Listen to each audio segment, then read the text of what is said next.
Now, earlier I spoke with Keith about that, his time in captivity, and his ongoing fight to bring home the remaining hostages.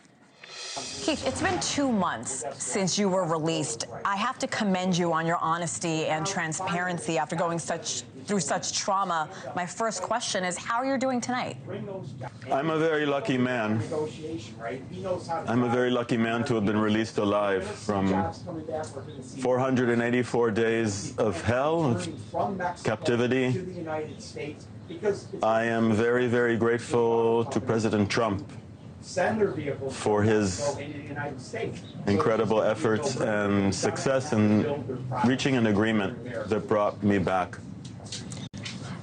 You're standing outside the White House right now. You met with the Trump administration. What did you discuss with them? Told my story of being kidnapped and held hostage, held in captivity in horrendous conditions, starved and dehydrated, psychological torture, being disconnected from my family and my friends in Gaza for 484 days. I can't even imagine. You mentioned to me that you think of the remaining hostages every day and every night. There is one Israeli-American hostage believed to be alive, Idan Alexander, a young man from New Jersey. Did you ever get to see him? And how do you think Trump will get him and the remaining hostages out? I did not see Idan. There are 59 hostages that remain in Gaza. I think about them and I worry about them every day, from when I wake up in the morning until I fall asleep at night, and throughout the night, waking up many times and just thinking about the suffering that they're going through, the suffering that I experienced when I was in captivity. You sat down with 60 Minutes' Leslie Stahl. That interview is being criticized over a question that some say is sympathetic to Hamas. Let's take a listen to that. They were beating me and starving me. Do you think they starved you, or they just didn't have food? No, I think they starved me, and they would often eat in front of me and not offer me food. You answered that question so well. How did you feel when she asked that very question? I felt that it was very important that the truth be known, that even that there was food available. Hamas, the terrorists that held me, were eating to their heart's content. Their decision was to keep me captive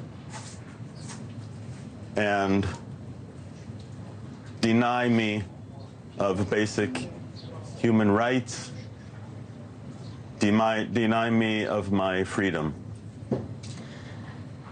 Keith, you also witnessed the torture and sexual assaults of female hostages. Tell me about the abuse you were seeing while you're underground for over a year.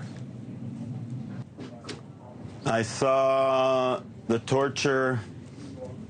I saw the violence. I saw the abuse, sexual, physical abuse, verbal abuse. It was horrendous. And there was nothing I could do to stop that. And that was awful. Like I said, it takes so much bravery to share what you've been through. Keith, you're originally from North Carolina. I wanted to get your reaction to Trump's crackdown on universities like Columbia, where students have held anti-Israel protests. There is still one Israeli-American hostage that I want to ask you about, but going back to those Columbia protests, your thoughts on that? I believe that